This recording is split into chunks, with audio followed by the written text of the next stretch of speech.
People talked about Alaska like it was a shield.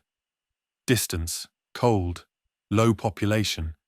Those words came up every time the Outbreak news crossed another state line. I heard it even before flights started cancelling. Alaska will be fine. Alaska is too far. Alaska has time. Time was the part that worried me.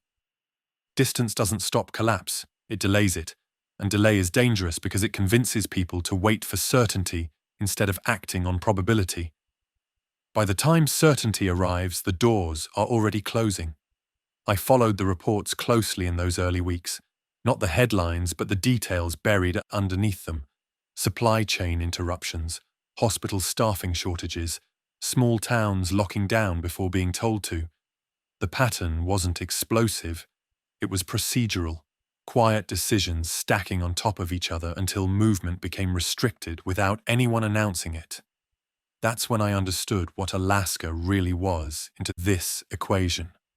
Not safe, just late. Everything that hit the lower states would reach us eventually, but it would arrive distorted by weather, logistics, and panic stretched thin by distance. When things fail here, they don't fail dramatically. They fail slowly and completely, because replacement doesn't come easily, and rescue rarely comes at all. Winter amplifies mistakes in Alaska. Timing errors become fatal when temperatures erase second chances. I watched people around me cling to the idea that the cold would solve the problem for us, that infected bodies would freeze, that travel would be impossible, that geography would do the work. They treated winter like a weapon instead of what it really is, a force that kills preparation just as easily as it kills threats. I didn't need zombies to reach Alaska to know what would happen when systems broke. I'd lived through enough winters to understand how fragile normal life already was. Fuel deliveries missed once, power out for days, medical access reduced to radio calls and hope. Those things happen here with one out an apocalypse. An outbreak would just remove the safety net entirely. The illusion of safety came from maps, from looking at Alaska as empty space instead of a place where everything depends on planning ahead. Once roads lock up and flights stop, you're not isolated from danger. You're isolated from solutions. I stopped asking when the outbreak would reach us and started asking when movement would stop. That answer came sooner than most people expected. Cargo schedules tightened. Non-essential shipments were delayed. Travel advisories turned into quiet cancellations instead of loud bans. That was the warning. The danger wasn't hordes crossing borders. It was the slow sealing of access points while everyone was still debating whether sealing was necessary. Alaska doesn't announce closures loudly. It just runs out of options. I knew if I waited for confirmation, official statements, verified cases, undeniable proof, it would already be too late to relocate meaningfully. Roads would be congested, fuel rationed, supplies picked over. People would move all at once instead of early, and movement here punishes crowds. The choice wasn't between staying and running. It was between leaving deliberately or being trapped by politeness and delay. I didn't tell many people what I was doing. Explaining early decisions invites argument, and argument slows action. I framed it as routine, a seasonal move, maintenance work, anything that didn't trigger questions or follow-up. Alaska wasn't safe.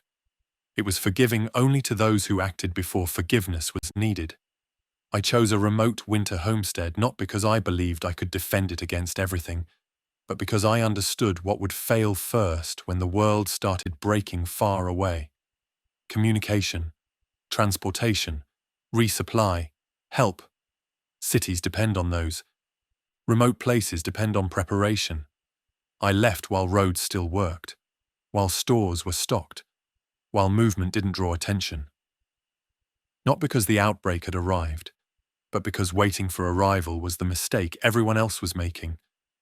By the time Alaska noticed what was happening, I wanted to already be invisible. That was the real advantage of being early. Not safety. Position. Leaving wasn't dramatic. That surprised me.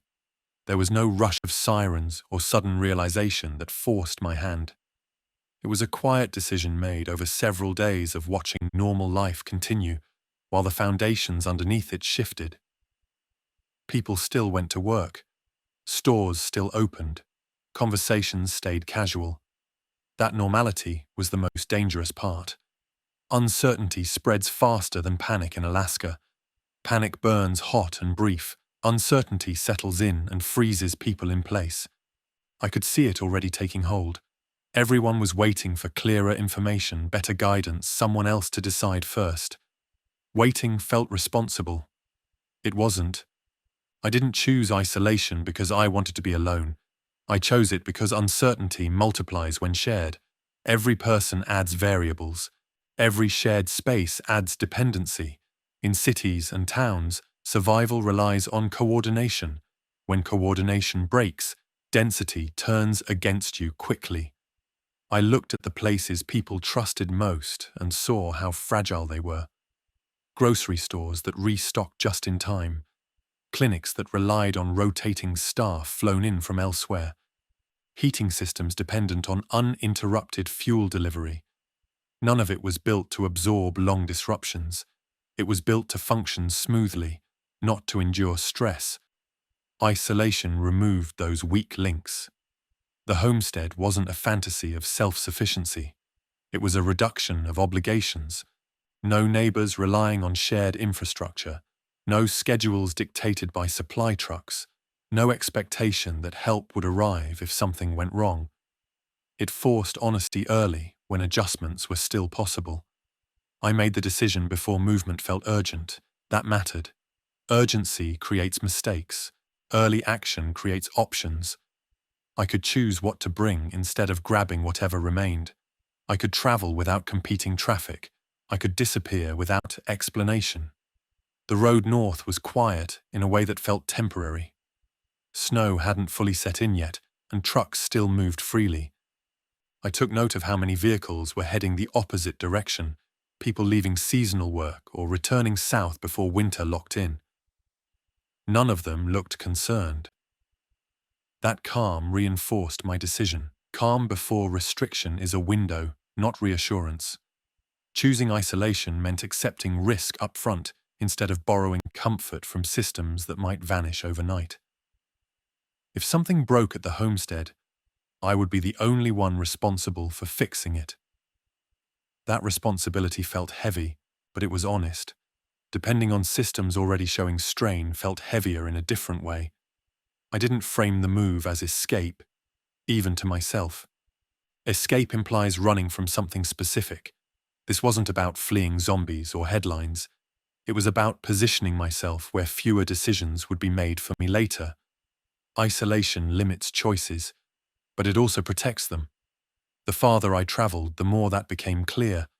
Towns thinned out, cell service weakened. The road demanded attention instead of allowing distraction. Every mile stripped away assumption and replaced it with direct cause and effect. You either planned or you paid for it. When I reached the turnoff towards the homestead, the sense of finality surprised me. Not fear, commitment. Once I went in, leaving would become difficult quickly. Snow would close the route. Weather would rewrite timelines. That wasn't a drawback. It was the point. Uncertainty thrives on options you can't control. Isolation limits options to the ones you prepare for. I arrived while daylight still lingered long enough to unload without rushing. The cabin stood exactly as it always had. Plain, weathered, functional. It didn't promise safety. It promised work. That was enough. Inside there was no signal, no updates, no background noise of a world arguing with itself. The silence didn't feel empty. It felt intentional. Every task ahead of me was visible. Every problem belonged to me alone. Choosing isolation wasn't about hiding from collapse. It was about stepping out of its path early enough to let it pass without dragging me with it. Uncertainty would still exist. Storms would still come, mistakes would still matter. But they would be mine to manage, not someone else's delay or miscalculation cascading into my life. I shut the door behind me as night settled in, not as an act of fear but of focus. The world beyond the trees could unravel however it needed to. I had chosen a place where unraveling happened slowly, honestly, and on terms I could still influence. That choice, more than any wall or weapon, was the real fortification. I didn't pack for comfort. That decision came early and stayed firm the entire time. Comfort creates attachment, and attachment complicates choices when weight, space, and time start to matter. I packed for continuity, the ability to keep systems running when replacement wasn't an option. Fuel came first, not just for heat, but for flexibility. Propane, stabilized gasoline, and treated diesel filled every container I could justify carrying. In Alaska, heat isn't a luxury. It's a prerequisite for thought. Cold degrades decision-making faster than fear ever does. I planned for redundancy because single points of failure don't survive winter. Food followed, but not in the way most people imagine. I avoided anything that required refrigeration or regular resupply. Dry goods, preserved fats, high-calorie staples, and bulk ingredients that could be combined instead of consumed individually. Variety mattered less than density. Eating the same thing repeatedly is manageable. Running out isn't. Tools mattered more than supplies. Anything consumable eventually disappears. Tools extend usefulness indefinitely if you know how to maintain them. Hand tools overpowered ones when possible. Axes, saws, augers, repair kits, spare fasteners. Items that solve problems instead of masking them. Every tool earned its place by answering more than one question. Medical supplies were chosen with realism instead of optimism. I didn't bring what would save me from catastrophic injury. I brought what would prevent small problems from becoming disabling ones. Antibiotics, antiseptics, sutures, pain management, and enough reference material to compensate for the absence of professionals. Survival in isolation is about managing decline, not defeating every threat. Clothing was layered, not excessive. Wool, insulation, weather shells, repair patches. Anything that tore had to be fixable. Anything that got wet had to dry without power. I planned for clothing to degrade over time and packed accordingly. One perfect jacket means nothing if you can't replace it. I brought spare parts for systems that mattered most. Stove components, filters, belts, gaskets, anything likely to fail under constant use. In remote places, breakdown isn't an emergency because of what breaks. It's an emergency because of what you can't replace afterward. Ammunition and firearms were included, but they weren't central. They served specific purposes: deterrence, hunting if necessary, and peace of mind during the unknown phase. I didn't plan on fighting anyone. I planned on not needing to. Weapons without restraint attract attention. Attention attracts problems. I carried information deliberately. Physical maps, manuals, repair guides, reference books that don't depend on power or connectivity. Knowledge weighs nothing once packed, and ignorance compounds quickly in isolation. I assumed I wouldn't be able to look anything up once I arrived. Water systems mattered more than storage. Containers empty eventually. Filtration and treatment scale indefinitely. I brought redundancies there too, knowing that clean water solves more problems than almost anything else. The most important thing I brought wasn't visible. It was timing. Roads were still clear, fuel stations still open, supply chains still predictable. That window mattered more than any individual item. I wasn't competing with panic. I wasn't improvising under pressure. I was choosing deliberately. I didn't buy everything at once. Sudden buying patterns draw attention and create shortages prematurely. I spread purchases out, rotated locations, and kept my reasons mundane. People notice urgency more than they notice preparation. When the truck was finally loaded, there was still space left. I resisted the urge to fill it. Empty space is margin. Margin absorbs mistakes. Overloading feels efficient until something fails and you can't reach what you need. The drive north felt ordinary, which was exactly what I wanted. Ordinary roads, ordinary stops, ordinary movement. Nothing about my departure marked it as permanent to anyone watching casually. That mattered. Because once roads stopped working, once movement became restricted or questioned, preparation would be measured in what you already had, not what you wished you'd brought. I arrived knowing I'd forgotten something. Everyone does. The difference was that I'd arrived early enough that forgetting wasn't fatal. What I brought wasn't perfect. It was sufficient. And sufficiency, before collapse becomes visible, is the rarest advantage there is. The cabin had been designed for cold, not conflict. That distinction mattered the moment I started evaluating it honestly. Thick logs, tight seams, and a roof pitched steep enough to shed snow without complaint. It was strong in the way Alaska demands, built to endure weight, temperature, and time. It wasn't built to resist curiosity, desperation, or intent.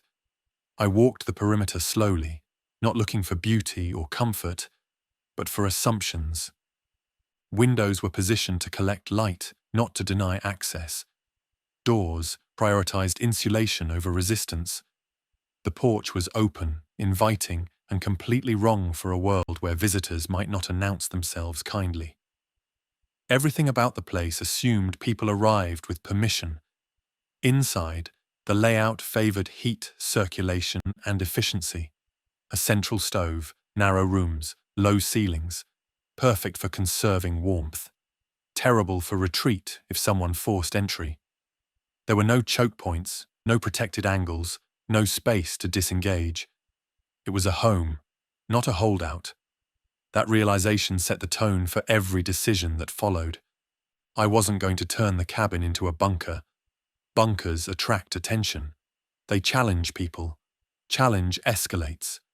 Escalation brings numbers, and numbers defeat isolation quickly.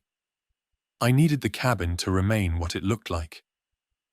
Unremarkable. Structural strength was an asset. Visibility was a liability. I reinforced what winter would test hardest. Roof supports received attention first. Snow load failure ends everything quietly. Then insulation gaps, not just for warmth, but for sound. Wind noise carries. Silence blends. A place that sounds empty stays empty longer. Windows worried me most. Boarding them outright would announce fear. Leaving them untouched invited risk. I compromised by strengthening frames internally, adding resistance you couldn't see unless you were already inside. Glass remained glass. Appearances stayed calm. Doors were similar. I didn't add bars or obvious braces. I improved hinges, replaced screws with longer fasteners anchored deep into logs, and adjusted strike plates so the door seated tighter than it had before. From the outside, nothing changed. From the inside, the door became a problem instead of an invitation. The cabin's greatest weakness was proximity. Trees stood too close, offering cover for anyone approaching unseen. I thinned them selectively, not enough to create open ground, but enough to remove blind spots. The cuts looked natural. Storm damage instead of intention. I avoided traps. Traps injure indiscriminately and announce themselves eventually. An injured visitor becomes a problem that doesn't go away. A quiet deterrent is better than a loud solution. Sightlines mattered more than walls. I adjusted paths, moved brush, and redirected natural movement so approach routes favored visibility from inside, without exposing the cabin from afar. Anyone coming close would have to step into awareness, not stumble upon it accidentally. Inside, I changed little. Clutter hides desperation. Cleanliness suggests absence. I kept the place lived in but sparse, like someone who came and went irregularly. No signs of hoarding, no obvious stockpiles. Nothing worth risking a confrontation over at a glance. The cabin didn't need to stop people. It needed to encourage them to keep moving. That was the principle everything followed. Winter fortification focused on survival against nature. Human fortification focused on discouragement. Two different problems solved in opposite ways. By the time I finished assessing and adjusting, the cabin felt the same. That was intentional. Anyone passing through would see a cold weather shelter, not a defended position. Something useful, but not valuable enough to challenge. The structure could withstand storms measured in decades. Against people, it relied on something simpler: ambiguity. If you don't know whether a place is occupied, defended, or worth the effort, you hesitate. Hesitation sends people elsewhere. Elsewhere absorbs risk. The cabin wasn't built to survive people, so I made sure people wouldn't want to test it. I accepted that no structure is invincible. Time, weather, or intent will always find a way through eventually. My goal wasn't permanence. It was time bought quietly, without signaling value or resistance. In Alaska, longevity favors what blends with the landscape. The cabin didn't need to win confrontations. It needed to avoid becoming one long enough for winter to do what it always does. Winter doesn't announce itself in Alaska. It accumulates. One colder night, one shorter day, one more task that takes longer than it should. By the time you realize conditions have shifted, you're already behind, and behind is dangerous when nothing forgives delay. I reinforced the cabin with that in mind, not for extremes, but for endurance. Heat came first. The stove was solid, but reliance on a single source is a gamble. Winter always wins, eventually. I added redundancy quietly. Improved heat retention mattered more than increasing output. Extra insulation behind walls where it wouldn't be seen. Ceiling drafts that only showed themselves when wind cut from the wrong direction. Heat lost is fuel wasted, and fuel wasted shortens timelines. I tested the cabin at night with no fire burning, tracking how fast temperature dropped room by room. That told me more than any manual ever could. Cold reveals weaknesses honestly. Where frost crept in, I followed it back to its source and corrected it. Not perfectly. Just enough to slow loss. Food preservation followed the same philosophy. I didn't plan for abundance, I planned for predictability. Dry storage elevated off floors, containers sealed against moisture and rodents. Anything that could spoil was converted early, smoked, dried, rendered, while conditions allowed control. Rot is quiet, and it teaches lessons too late. I separated food by purpose, not category. Daily use stayed accessible. Long-term reserves stayed out of sight and out of habit.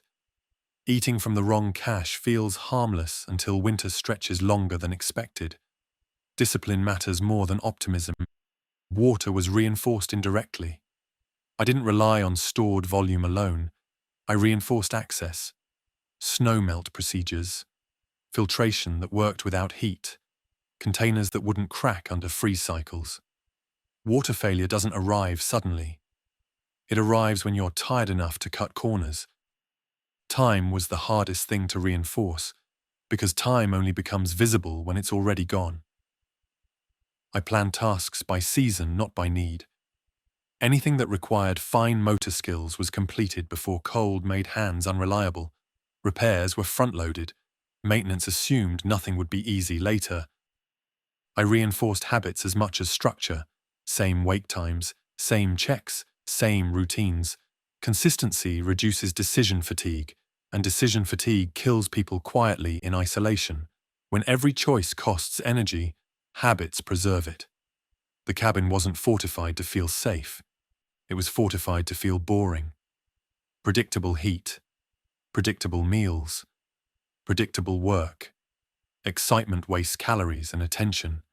Winter rewards monotony. I didn't overbuild defenses against hunger. Hunger isn't an enemy you defeat, it's a pressure you manage. Eating less early extends margin later. Comfort meals stayed rare. Fuel-heavy cooking stayed deliberate. Every indulgence was measured against daylight and temperature. I tracked consumption obsessively at first. then less as patterns emerged. Numbers matter until intuition becomes accurate. When intuition fails, numbers save you again.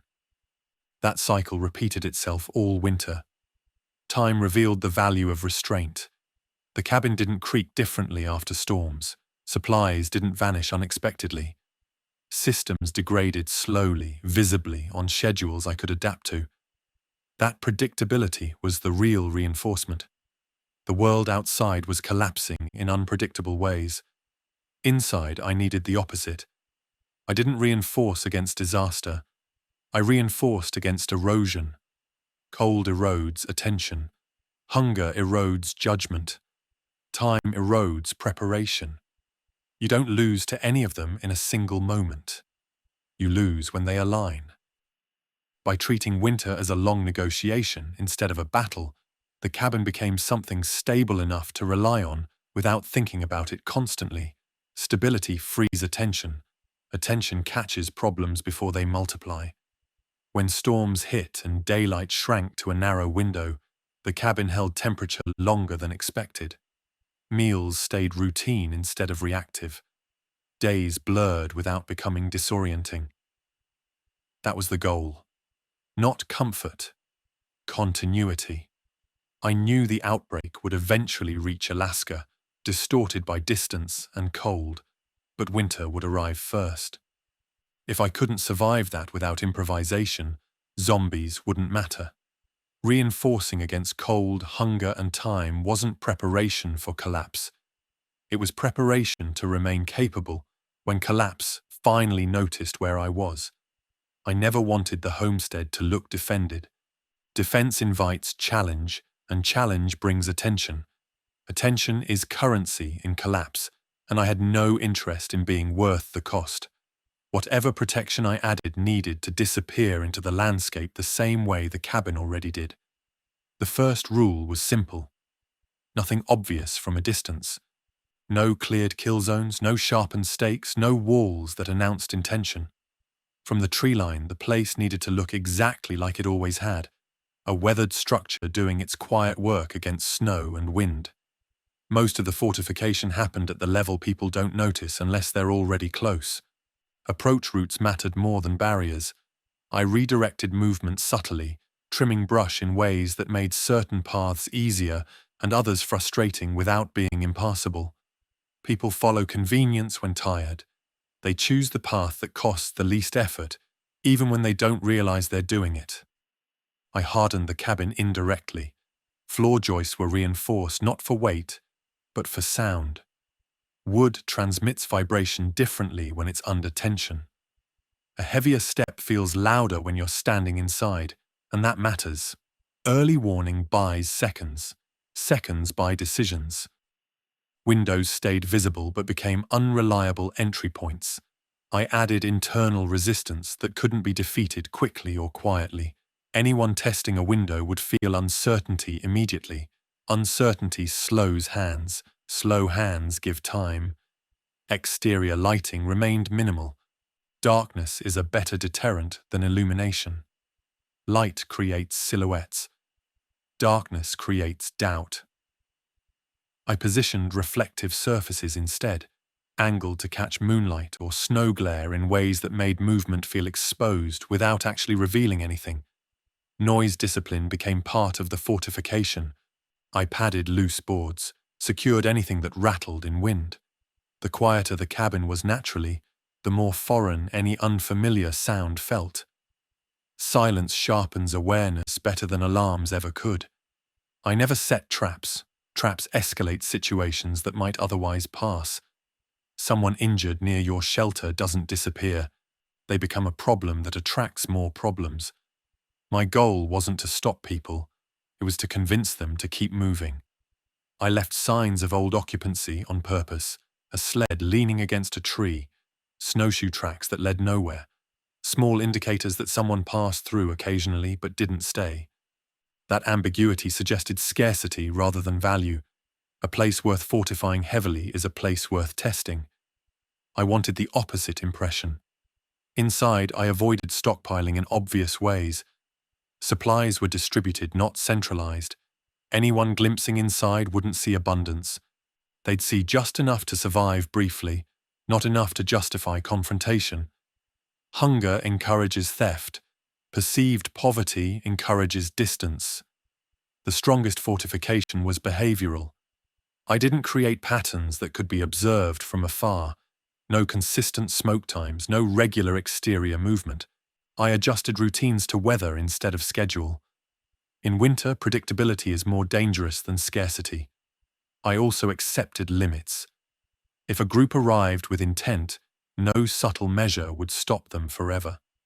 That wasn't failure. That was reality. The fortifications weren't designed to win conflicts. They were designed to avoid becoming one. The homestead didn't challenge anyone. It didn't promise safety or reward effort. It blended into the background of countless other abandoned or lightly used structures scattered across Alaska's interior. People pass those places every winter without stopping, because stopping costs warmth and time. That psychology mattered more than any barrier. The fortifications worked because they aligned with expectation. A remote cabin in winter is assumed to be empty, understocked, or occupied by someone who doesn't want company. All three discourage curiosity. Curiosity fades quickly when cold sets in. I never tested the defenses aggressively. Testing creates confidence, and confidence leads to risk. I trusted the design instead. Discourage, delay, and deflect. Let winter amplify hesitation, let distance absorb interest. By the time the last supplies were stowed and snow began falling steadily, the cabin felt unchanged. That was the success condition. Nothing screamed preparation. Nothing suggested resistance. It looked like a place that would take more effort than it was worth. In a world where effort becomes expensive quickly, that perception was the strongest fortification I could build. The homestead didn't look defended. It looked forgettable. And forgettable places survive longer than fortified ones when the world starts paying attention again. At first, the news came in on schedule. Radio updates at predictable hours, shortwave chatter that followed familiar patterns. Voices still sounded official, even when the information didn't.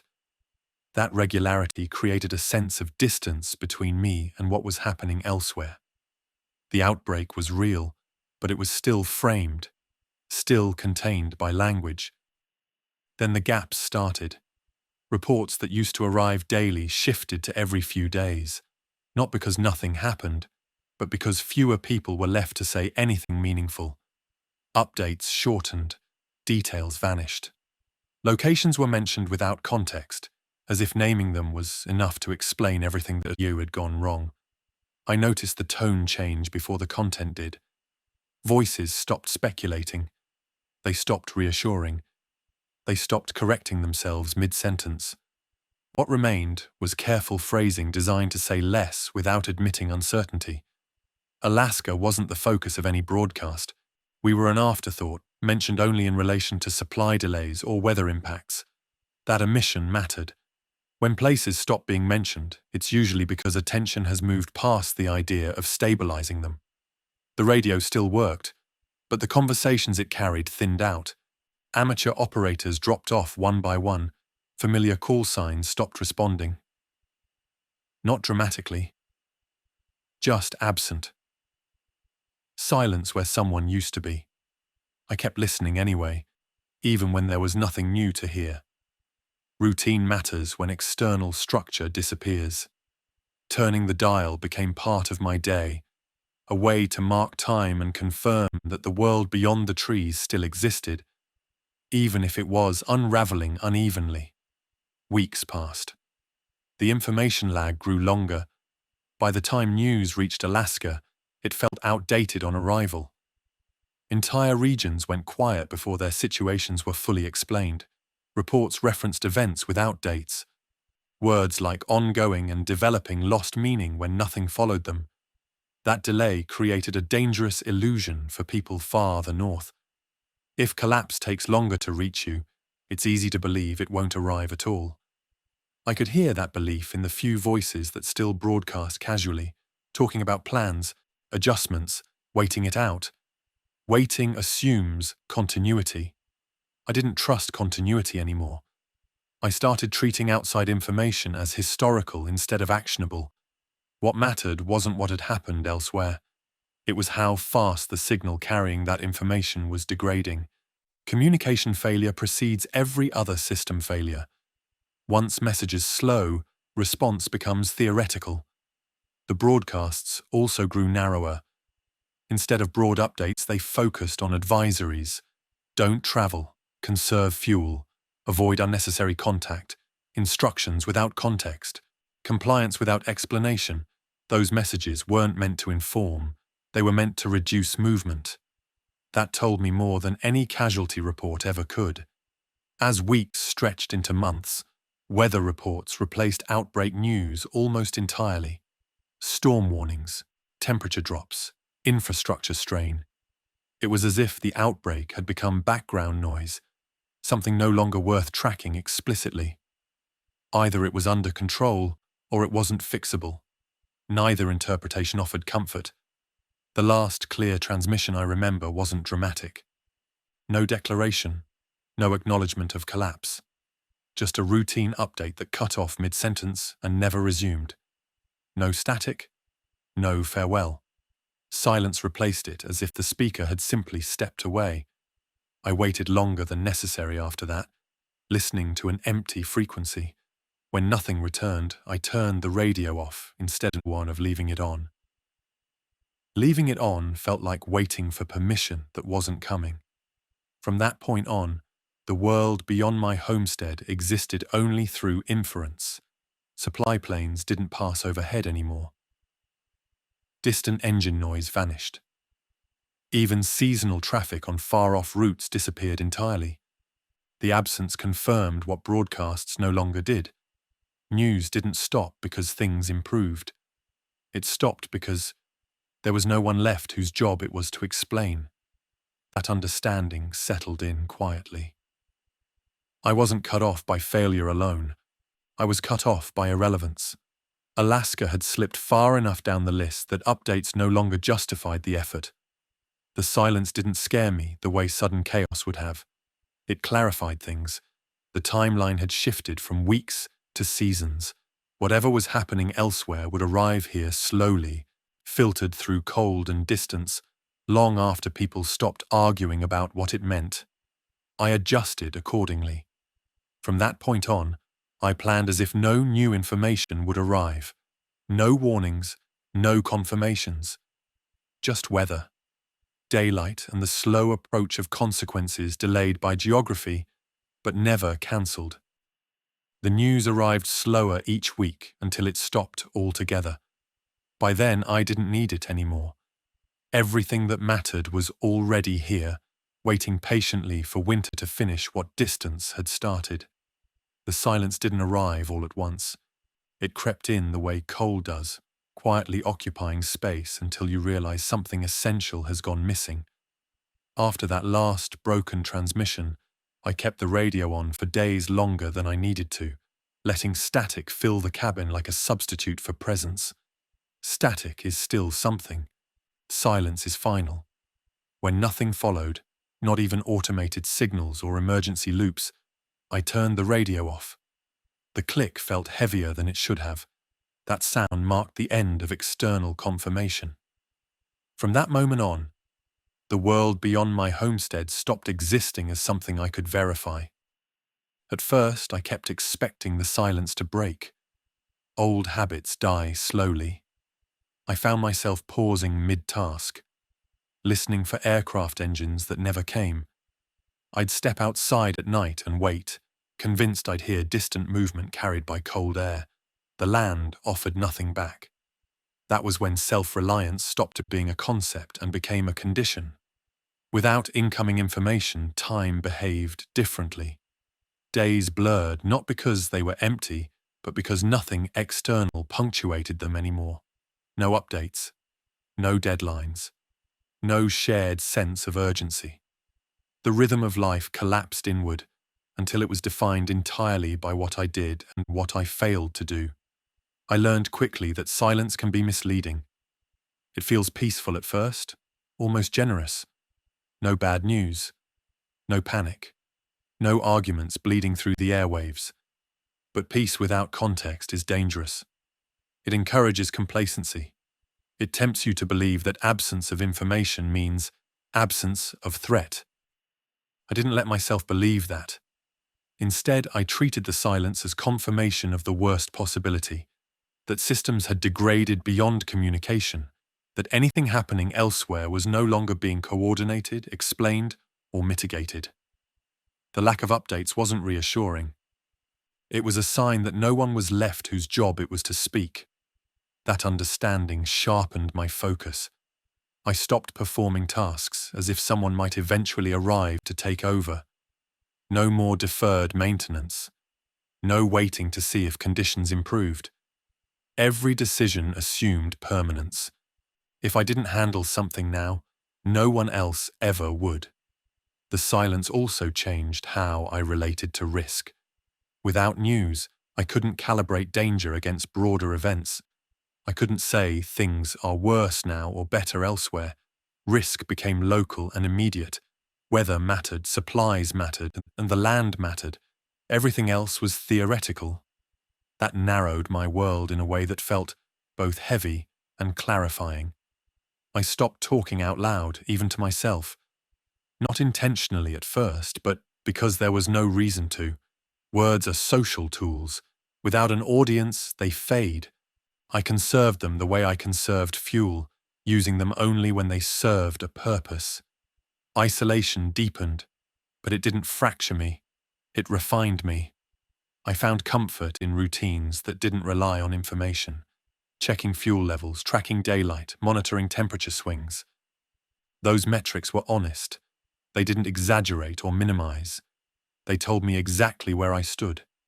The silence also forced acceptance. There would be no warning before the outbreak reached Alaska, no announcement when the first infected crossed the border, no signal to mark the transition from before to after. The world wouldn't notify me when it was time to change behavior. I would have to notice on my own. That realization shifted my mindset completely. Instead of waiting for signs, I watched for deviations, missing animal movement, changes in scavenger patterns, smoke where none should be.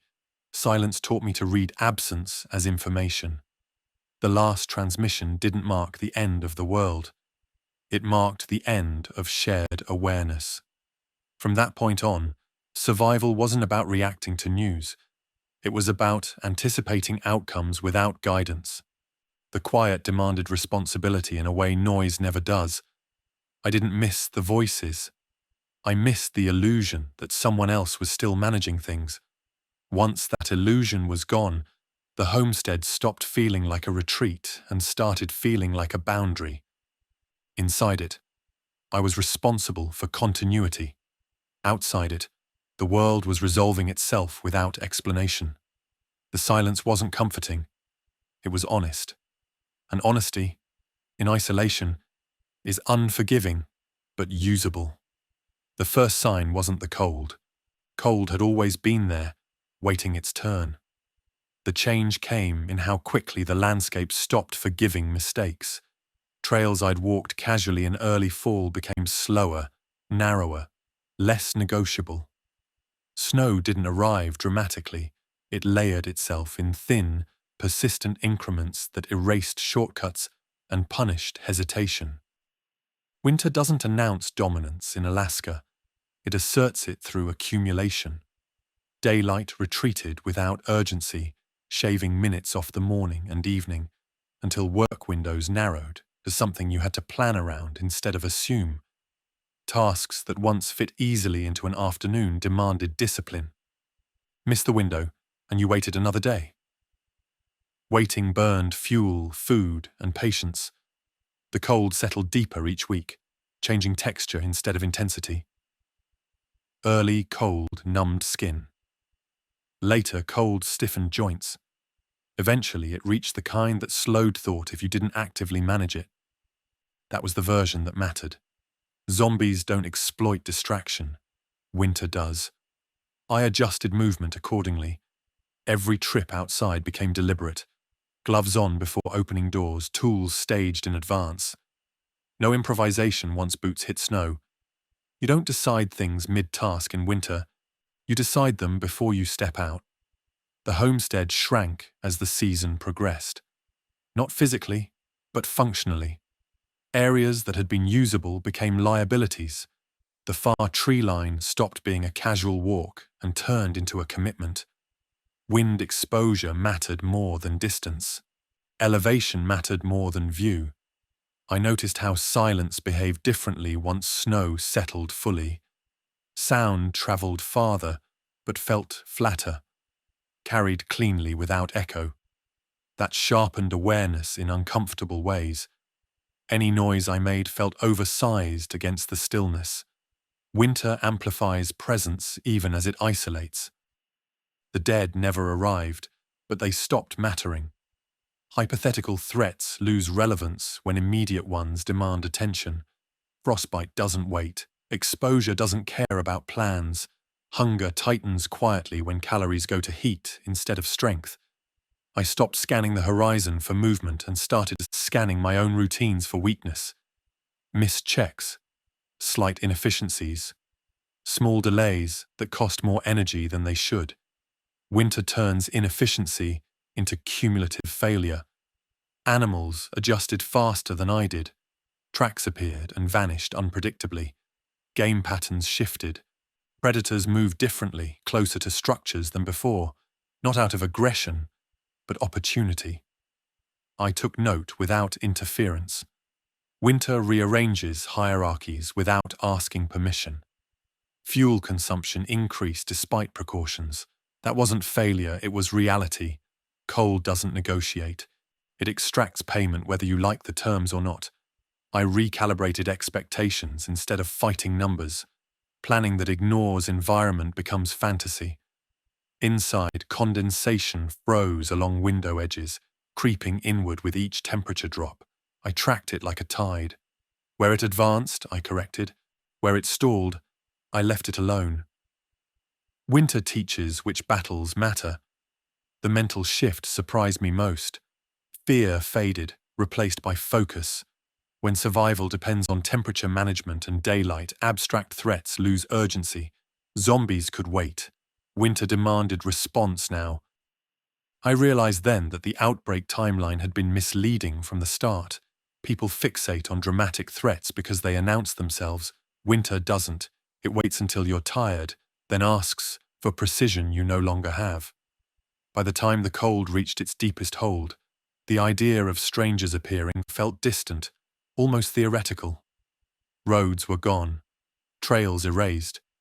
Travel required equipment and intention few would attempt without reason. Winter didn't protect me. It filtered the world. That filtering worked both ways. I couldn't leave easily either. But I'd planned for that. Being unable to move isn't a problem if you chose stillness early enough. The dead hadn't reached Alaska yet, but winter already had. It controlled movement, dictated behavior, and punished error without spectacle. Any infected that arrived later would inherit those constraints, just like everything else. That understanding settled me. I wasn't waiting for the outbreak anymore. I was living inside a season that had already stripped the world down to essentials. Whatever came next would have to pass through cold, darkness, and distance first. Winter closed in before the dead did.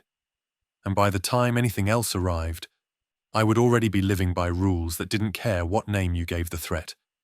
Once winter fully settled, the idea of a personal schedule stopped making sense. Clocks still worked, but they lied. Time wasn't measured in hours anymore. It was measured in light, temperature, and how much effort a task demanded relative to the energy it returned. Nature decided when I worked. I adjusted or paid for it. Daylight became the first constraint. A narrow band of usable light slid across the day, shrinking week by week. I organized everything around it.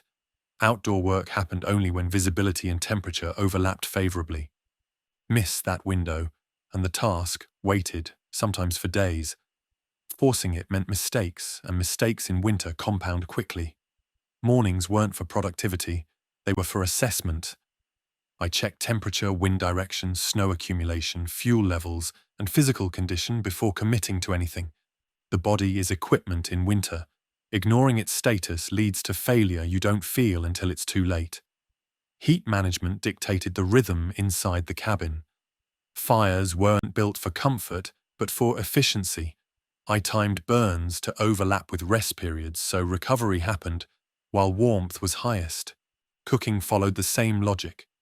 Meals aligned with heat cycles to reduce fuel use and maximize calorie absorption. Movement became intentional to the point of ritual. I staged tools near the door before stepping outside.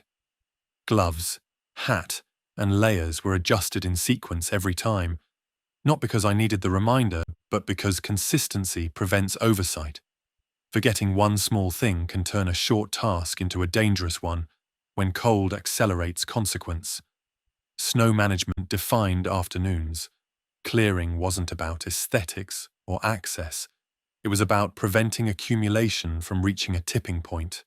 Let snow build too much, and removal costs more energy than you can afford. Clearing too often wastes effort. Balance mattered. I learned to read the sky instead of forecasts. Cloud texture, wind shifts, and light quality told me more than any report ever had. Storms announced themselves subtly at first. Catching those signs early allowed me to adjust plans before conditions locked me in. Rest wasn't optional. Fatigue in winter doesn't just slow you down, it degrades judgment. I built rest into the day deliberately, even when it felt inefficient. Pushing through exhaustion felt productive until it wasn't. I'd seen enough winters to know collapse often comes from overconfidence disguised as grit. Nights were long and unproductive by design. I stopped trying to fill them. Reading, equipment checks, minor repairs, things that didn't require precision or speed. Forcing work into darkness wastes attention. Darkness isn't empty time, it's recovery time. Food intake adjusted with activity instead of appetite. Heavy work days demanded higher calories. Light days required restraint. Hunger is manageable. Weakness isn't. I tracked how different tasks affected energy and adapted portions accordingly. This wasn't about discipline for its own sake. It was about maintaining a predictable baseline. The schedule felt restrictive at first, no flexibility, no spontaneity. But predictability brought calm. Once I accepted that the day belonged to conditions instead of preference, decision-making simplified. I wasn't choosing when to work. I was responding to what the environment allowed. That shift reduced mental strain. Fighting nature drains more energy than cooperating with it. Every time I tried to impose my will, stay out longer than conditions favored, rush a task because I wanted it done, I paid for it physically. Over time, the rhythm embedded itself. Wake, assess, act, recover. No urgency, no delay, just response. Days blended, but they didn't feel lost. Each one completed its own cycle, independent of the last. This way of living wouldn't work anywhere else. In cities, rigidity breaks you. In winter, it saves you. Freedom comes from adaptation, not choice. I stopped thinking in terms of plans and started thinking in terms of thresholds. How cold before I stayed inside? How much wind before work stopped? How much snow before clearing became necessary? Those thresholds removed hesitation. When conditions crossed them, action followed automatically. Living on a schedule nature controls isn't surrender, it's alignment. You don't win by resisting forces that don't care you exist. You survive by fitting into their patterns quietly. By the time weeks blurred into months, I no longer felt constrained by the schedule. I felt supported by it. The land dictated limits, honestly. Within those limits, I could function without wasting effort on arguments I couldn't win. The outbreak still hadn't reached Alaska. I didn't care anymore. Winter had already taken control of my time, my movement, and my priorities. Anything else that arrived would have to follow the same rules, and those rules were already written. enforced, and completely indifferent to what I wanted. I stopped hoping for visitors once winter settled in completely. Hope creates preparation for interaction, and interaction was the one variable I couldn't afford to manage. Out here, another person didn't represent help. They represented uncertainty layered on top of everything else, already trying to kill you quietly.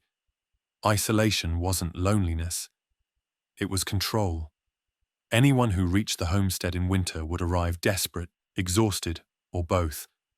Roads were gone. Trails erased. Travel required intent strong enough to override common sense. People don't make that kind of journey casually.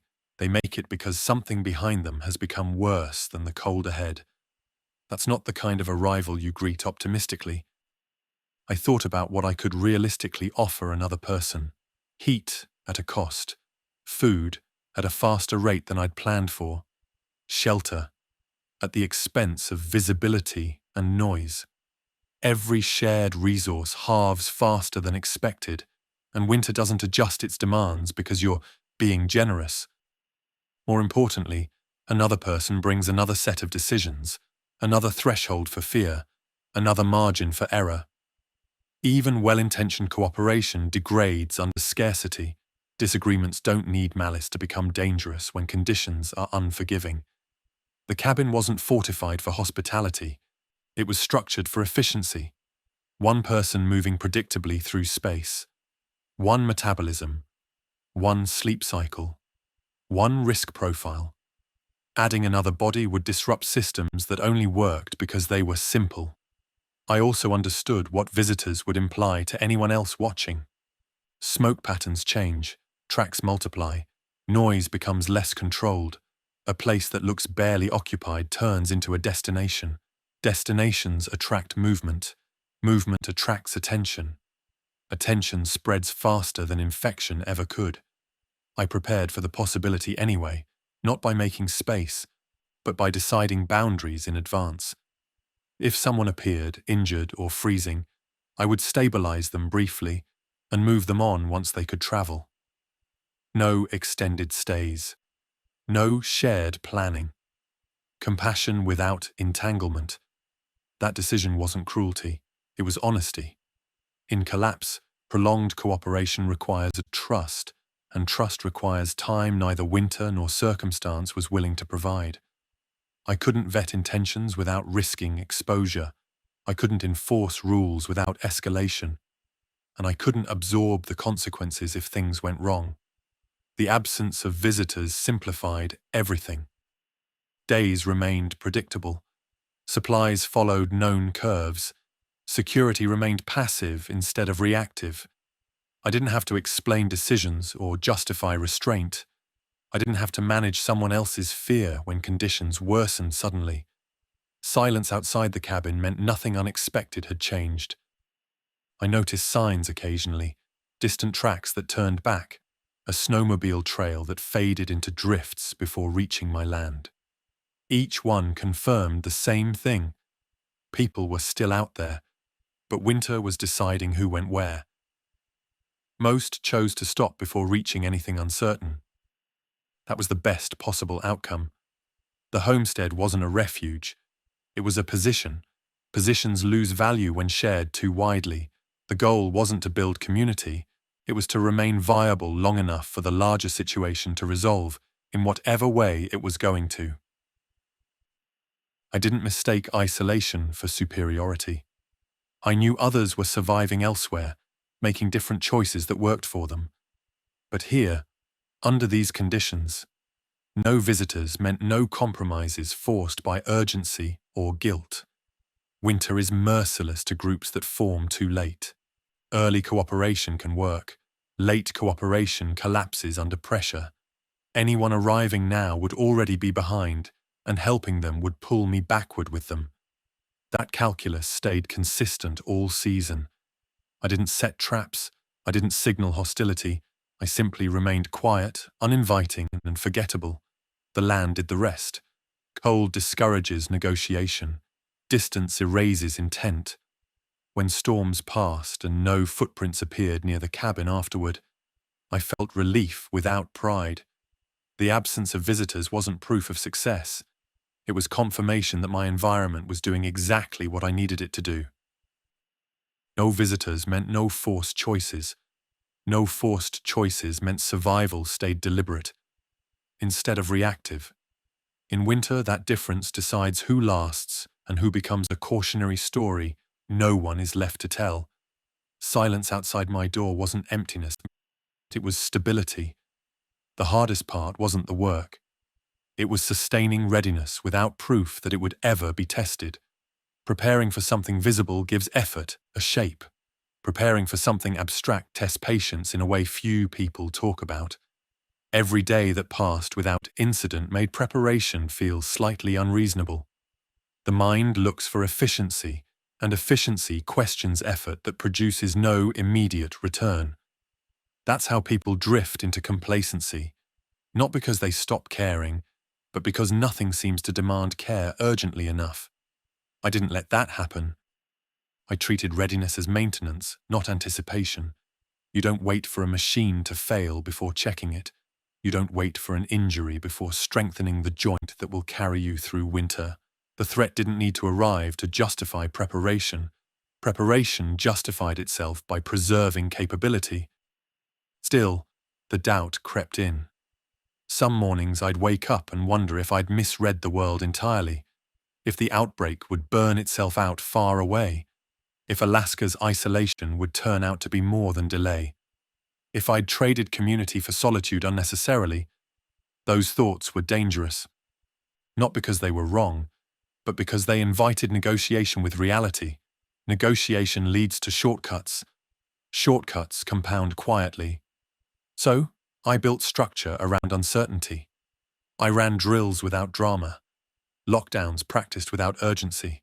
Tool access tested in gloves thick enough to make everything harder than it needed to be. Fire starting routines repeated until hands moved automatically, even when cold made precision unreliable. I rotated supplies even when nothing threatened them. Not because spoilage was imminent, but because familiarity matters. You should know exactly what you have without checking a list. You should know how long something lasts by instinct, not calculation, when pressure removes time for both. I rehearsed responses mentally more than physically.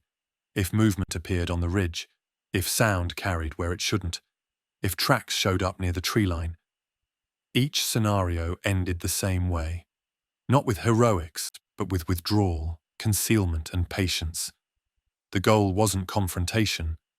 It was continuity. Psychologically, that was harder than action. Action releases tension. Waiting stores it. The longer nothing happened, the more discipline mattered. I limited speculation deliberately. Speculation drains energy and creates imaginary urgency. I focused on what was measurable. Fuel levels, daylight loss, physical condition. Winter helped in that way.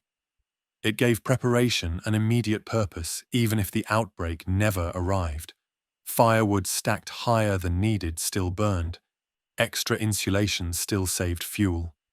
Fitness maintained through routine still prevented injury. Nothing was wasted, even if the threat remained hypothetical. That's how I kept from resenting the effort. I also accepted the possibility that all of it might be unnecessary. That acceptance mattered. Preparing only makes sense if you're willing to live with the outcome either way. If nothing ever came, I'd still have survived winter efficiently, safely, and on my own terms. That wasn't loss. That was competence. I stopped waiting for confirmation that preparation was justified. The world rarely offers that courtesy. You prepare because failing unprepared costs more than over-preparing ever does. As months passed, the idea of zombies reaching Alaska faded into background possibility. Not dismissed, but deprioritized. Winter demanded presence. Preparation became quieter, less charged with emotion, more like brushing teeth and bracing for impact. That was the right place for it. A threat that might never come shouldn't dominate thought. It should shape systems subtly, invisibly, so that if it does arrive, response feels like continuation instead of a panic. By the time daylight began its slow return, I realized something important. Whether the outbreak reached me or not no longer defined my survival. I was living in a state that assumed disruption without requiring it. I wasn't waiting for permission to adapt. I'd already adapted. Preparation had done what it was supposed to do. It removed urgency. If something appeared at the edge of my world tomorrow, I wouldn't rush to meet it. I wouldn't scramble to adjust. I would respond the same way I responded to storms, shortages, and long nights. Deliberately, quietly, without surprise. Preparing for a threat that might never come wasn't about fear. It was about refusing to let uncertainty decide my behavior for me. And that, more than any weapon or wall, was the difference between surviving a future that arrives suddenly and enduring one that never announces itself at all. It didn't arrive the way people imagine outbreaks do. No distant screams carried on the wind. No sudden flood of movement across the horizon. If I hadn't already been watching for absence instead of spectacle, I might have missed it entirely. The first sign wasn't human.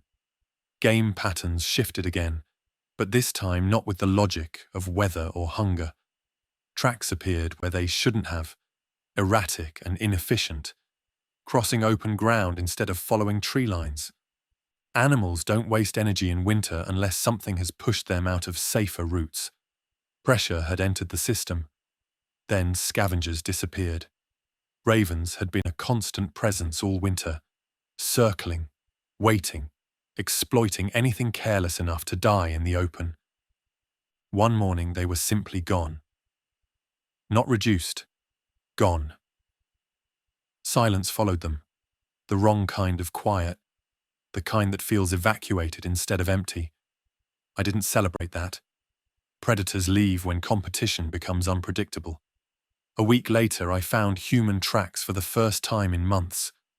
Not a trail, not purposeful movement, just fragments. One boot print here, a slide mark there, directionless, looping back on itself before vanishing into drifted snow. Whoever made them hadn't been traveling with intent. That mattered. People who still think clearly don't move like that in winter. I followed the signs cautiously, not to investigate, but to understand proximity. The tracks led nowhere useful, ended abruptly near a stand of trees, then resumed at a different angle as if the person had changed direction without reason. Confusion leaves patterns too. I never saw the person. I didn't need to. The next indicator came at night. Sound carries differently in cold, especially when the air is still. I heard something once, far enough away that it could have been dismissed easily. A noise without rhythm, not a call, not an animal, just a human sound stripped of context. I stayed inside. Days passed without further confirmation, which was almost worse. When danger announces itself clearly, response is simple. Ambiguity forces patience, and patience is expensive when stakes are high. Then I found blood. Not pooled, not fresh, just dark staining half buried beneath snow near a game trail that had been disturbed badly. Something had struggled there, not violently but persistently, as if it hadn't understood when to stop. That stain didn't belong to winter. I stopped thinking about whether the outbreak had reached Alaska and started thinking about how far it had diffused. This wasn't an invasion. It was seepage, the kind that travels slowly through cracks instead of crashing through walls. That made it more dangerous, not less. There were no hordes, no waves, just isolated failures appearing in places they shouldn't exist yet. That meant systems farther south had already failed quietly enough that movement north happened without coordination or warning. I adjusted immediately, not outwardly, but internally. The rules I'd been living by didn't change. They tightened. I limited exterior movement further. I stopped leaving any sign that could be read as invitation or resource. Smoke became rarer. Tracks were erased deliberately. Observation replaced routine for several days at a time. The outbreak hadn't arrived to challenge me. It had arrived to test whether I'd stayed disciplined when proof finally appeared. That's where people fail most often. They prepare for danger conceptually, then relax the moment it becomes real, as if acknowledgement equals control. It doesn't. It just removes doubt. I didn't wait for confirmation beyond what I'd already seen. Waiting for clarity wastes time in environments that don't care whether you understand them. By the time I accepted that infected individuals were moving somewhere beyond my immediate perimeter, the homestead had already shifted from preparation to containment posture. Not aggressive, not fearful, just narrower. The north didn't erupt. It frayed. That was the final lesson Alaska offered. Collapse doesn't always arrive loudly, even here. It slips in through isolation, exhaustion, and people who travel farther than they should because something behind them has already broken. The outbreak hadn't reached me directly, but it had reached the edges of the world I was watching. And that was enough to know that everything I'd done early, every decision, every restraint, had been made just far enough ahead of the curve to still matter. The signs were subtle, but subtle is all winter ever gives you before it decides what survives next. Once the signs appeared, I expected a shift in how I felt about everything I'd built. A sense of validation, maybe. Proof that the effort had been necessary all along. That never came. What settled in instead was a quieter understanding that surprised me with its weight. The fortification had never been the point. The walls, the insulation, the hidden reinforcements, all of it mattered, but none of it explained why I was still standing while the world elsewhere unraveled in fragments. The real difference wasn't wood or steel. It was timing. I hadn't waited for danger to demand action. I'd acted while action was still optional. That distinction changed everything. By the time the outbreak's influence reached the north, my life was already shaped around constraint. I wasn't reacting to loss. I was continuing a pattern I'd chosen deliberately. The systems I relied on weren't emergency measures. They were habits reinforced until they became normal. People talk about fortification as if it's about strength. Thicker walls, more supplies, better defenses. But strength only matters when you're already under pressure. Before that, strength is just excess waiting to draw attention. Restraint is harder. I hadn't built a place that could withstand anything. I'd built a way of living that didn't require constant adjustment when conditions worsened. The cabin didn't need to repel threats aggressively because it didn't announce value. It didn't invite challenge. It existed quietly, asking little from the world around it. That was intentional, even if I hadn't named it that way at first. When I thought back to the early days, loading supplies, reinforcing doors, sealing gaps, I realized how little of that work was about zombies specifically. Most of it addressed cold, isolation, and time. The outbreak was just another stressor layered onto an environment that already punished mistakes. People who fortify late do it out of fear. Fear pushes excess. Excess creates patterns. Patterns get noticed. By the time defenses go up in response to panic, they're already advertising desperation. I'd avoided that by leaving early enough that nothing I did looked reactive. That invisibility mattered more than any barrier. The fortification worked because it blended into a life already shaped by limitation. Fires burned because they always had. Tracks were minimal because they always were. Silence wasn't new. It was routine. Nothing about my presence suggested escalation when the world outside finally began to fracture northward. The truth was uncomfortable but clear. If I'd stayed longer in town, if I'd waited for confirmation or consensus or proof, I could have built the same cabin and still failed. Not because the structure would be weaker, but because my relationship to it would have been different. I would have needed it to save me instead of support me. That's the mistake most people make when they think survival is about fortification. They build places to hide instead of lives that adapt. The homestead didn't protect me because it was strong. It protected me because it never had to change dramatically. When the outbreak reached Alaska in fragments, my world didn't need to pivot. It just narrowed slightly, the way it always had when winter tightened its grip. No alarms sounded. No final preparations were triggered. I didn't rush to weapons or seal myself inside. I adjusted routines, reduced exposure, and continued living inside limits I already understood. That continuity was the real defense. The fortification was scaffolding, not foundation. It supported decisions made early, quietly, and without urgency. Decisions that didn't rely on being right about the future, only about the present. Looking back, I understood why people overestimate walls and underestimate timing. Walls feel tangible. Timing feels abstract. You can measure wood and nails. You can't measure the cost of waiting until movement becomes difficult. The outbreak didn't test my fortifications. It tested whether I'd mistaken preparation for control. I hadn't. What I'd built wasn't a shield against chaos. It was a way to stay small, consistent, and uninteresting long enough for chaos to pass around me instead of through me. The fortification was never the point. It was just evidence that I'd chosen to act, while the world was still debating whether action was necessary at all. By the time the outbreak's presence in the north became undeniable, there was nothing left for me to rush toward.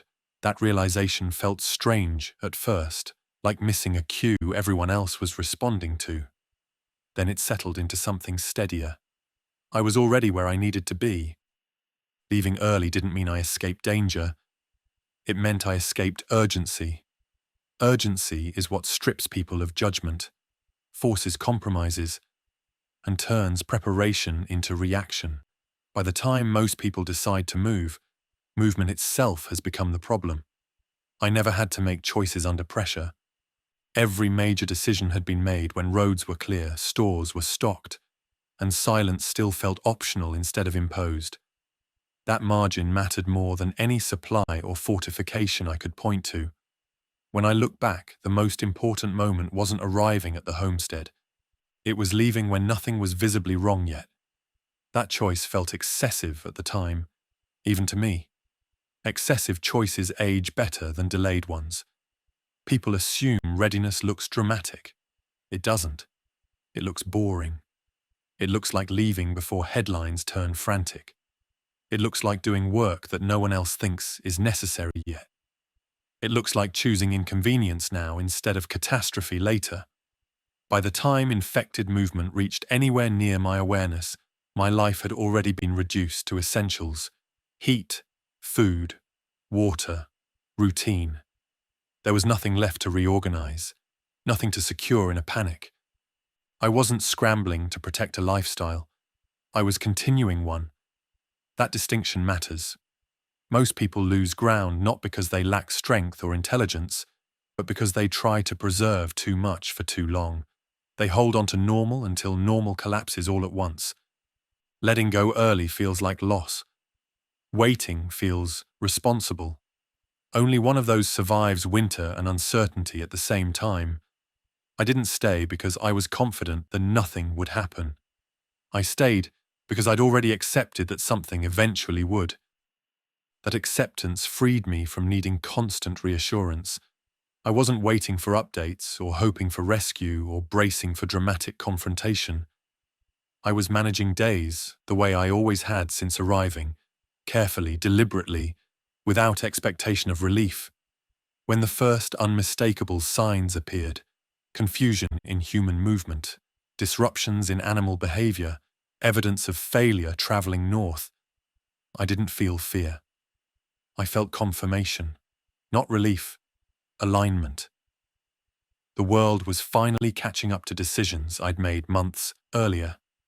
Being early doesn't make you immune, it makes you positioned. Positioning is quieter than defense. It doesn't rely on confrontation or strength. It relies on being somewhere appropriate before options narrow. Once options narrow, even strong people fail because strength can't create roads, fuel, or time.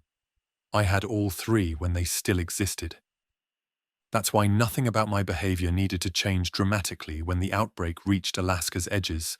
I didn't seal myself inside or escalate precautions. I tightened margins slightly and kept living within systems that were already tuned for scarcity and isolation. The homestead didn't become a last stand. It remained a place. That's the outcome most people misunderstand. Survival isn't about reaching some final fortified position and holding it against everything. It's about arranging your life so that when disruption arrives, it doesn't demand reinvention. Leaving early enough allowed me to do that. Not because I predicted every outcome, but because I respected how quickly outcomes stop being negotiable once movement, communication, and choice begin to fail. I didn't need certainty to act. I needed probability and restraint. If the outbreak worsens here, I'll adapt again. If it fades without fully arriving, I'll still have lived through winter efficiently and on my own terms. Either way, the decision to leave early doesn't become a mistake. That's the measure I use now. Not whether preparation was proven necessary, but whether it preserved capability without destroying flexibility. Early action did that. Late action never does.